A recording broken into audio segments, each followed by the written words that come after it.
नमस्कार, मैं हिमांशी राजपूत और आप देख रहे हैं भारत एक्सप्रेस डिजिटल। केंद्रीय कर्मचारियों को 8वें वेतन आयोग का काफी समय से इंतजार है। इस बीच कर्मचारियों की ओर से एक नई मांग सामने आई है। उन्होंने कहा है कि राज्यों द्वारा उनकी सैलरी से काटा जाने वाला प्रोफेशनल टैक्स पूरी तरह खत्म किया जाए। ये मांग national council joint consultative machinery NCGMC के स्टाफ पक्ष ने 8वें वेतन आयोग के सामने रखी है। इस समय 8वां वेतन आयोग देश के अलग अलग राज्यों में कर्मचारी यूनियनों से मुलाकात कर रहा है। आयोग कर्मचारियों की राय और सुझाव सुन रहा है ताकि उनकी जरूरतों को समझकर अपनी अंतिम रिपोर्ट तैयार की जा सके। इस दौरान कर्मचारी संगठनों ने प्रोफेशनल टैक्स से छूट की मांग उठाई है। उनका कहना है कि इससे लाखों केंद्रीय कर्मचारियों को आर्थिक राहत मिलेगी। प्रोफेशनल टैक्स एक ऐसा टैक्स है जिसे राज्य सरकारें नौकरी करने वाले लोगों, प्रोफेशनल्स और कुछ कारोबारियों से वसूलती है। भारतीय संविधान के अनुच्छेद 276 के तहत राज्यों को यह अधिकार दिया गया है। हर राज्य में इसकी दर अलग हो सकती है, लेकिन कानून के अनुसार कोई भी राज्य साल में 2500 रुपए से ज्यादा प्रोफेशनल टैक्स नहीं ले सकता। ये रकम आमतौर पर कर्मचारियों की सैलरी से सीधे काट ली जाती है। कर्मचारी संगठनों का कहना है कि केंद्रीय कर्मचारी पहले से ही केंद्र सरकार को इनकम टैक्स देते हैं। इसके अलावा रोजमर्रा की लगभग हर चीज खरीदने पर उन्हें GST भी देना पड़ता है। ऐसे में राज्यों द्वारा अलग से प्रोफेशनल टैक्स लेना उनके ऊपर अतिरिक्त आर्थिक बोझ डालता है।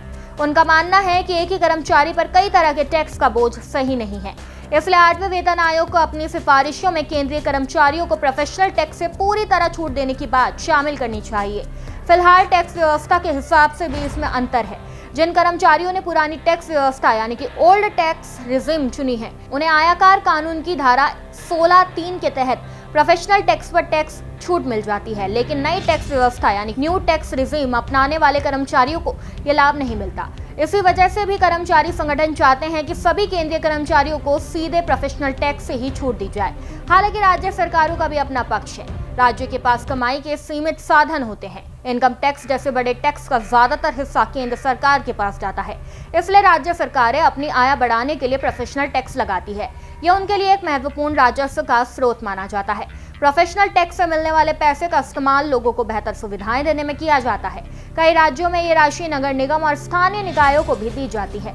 इन पैसों से शहरों और कस्बों में सड़कें बनाई और सुधारी जाती है, सफाई व्यवस्था बेहतर की जाती है, पीने के पानी की व्यवस्था की जाती है, स्ट्रीट लाइट लगाई जाती है, पार्क बनाए जाते हैं और दूसरी सार्वजनिक सुविधाओं पर खर्च किया जाता है। फिलहाल केंद्रीय कर्मचारियों को प्रोफेशनल टैक्स से छूट देने का कोई फैसला नहीं हुआ है। यह सिर्फ कर्मचारी संगठनों की ओर से रखी गई एक मांग है।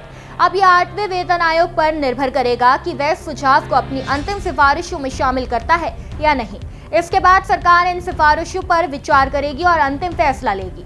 अगर भविष्य में सरकार इस मांग को मान लेती है तो केंद्रीय कर्मचारियों की सैलरी से प्रोफेशनल टैक्स नहीं कटेगा और उन्हें कुछ आर्थिक राहत मिलेगी। वहीं अगर ये मांग स्वीकार नहीं होती तो मौजूदा व्यवस्था पहले की तरह जारी रहेगी। इसलिए अब लाखों केंद्रीय कर्मचारियों की नजर 8वें वेतन आयोग की अंतिम रिपोर्ट पर टिकी हुई है। इस खबर में बस इतना ही। ऐसे तमाम खबरों को जानने के लिए देखते रहिए भारत एक्सप्रेस डिजिटल।